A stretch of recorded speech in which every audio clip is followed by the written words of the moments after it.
I met my ex, let's call him A, in my mid-20s.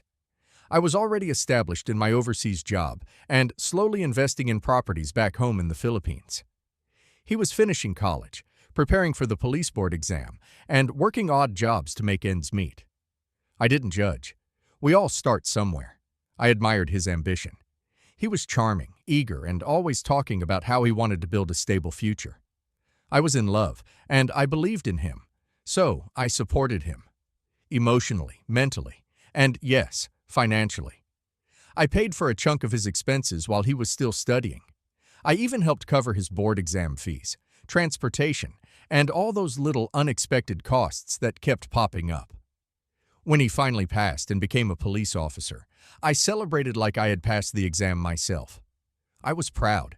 I genuinely thought, we made it. But things never quite shifted the way they should have. See, once A started earning, I assumed we'd finally start building a life together. But his idea of building meant spending his paycheck on himself or his family. Always. He never contributed to the bills, never helped with maintenance, never even paid for groceries when he was in my house. 8 times out of 10, he would ask me to send him money for something, a sudden family expense, a car issue, medical bills for a sibling. He always had a reason, and when I said I didn't have extra, he'd throw in that bitter little line. But your paycheck is bigger. As if that justified draining me while he played the martyr son and generous brother. Meanwhile, I was still paying the mortgage on the house he lived in. A house that's 100% in my name. I worked for it, bought it, maintained it. But when I brought up shared responsibility, he'd go quiet, suddenly too tired to talk. After years of subtle gaslighting, entitlement, and the slow rot of emotional distance, I ended the relationship 18 months ago. I told him he could temporarily stay in the house while he sorted out his next move. But I laid down one very clear boundary.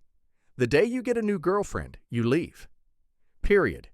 I don't want another woman living in my home. Simple, fair, basic decency. He agreed, and then he didn't leave. Not only did he stay, but I recently found out, through mutual friends in social media, that he now has a girlfriend.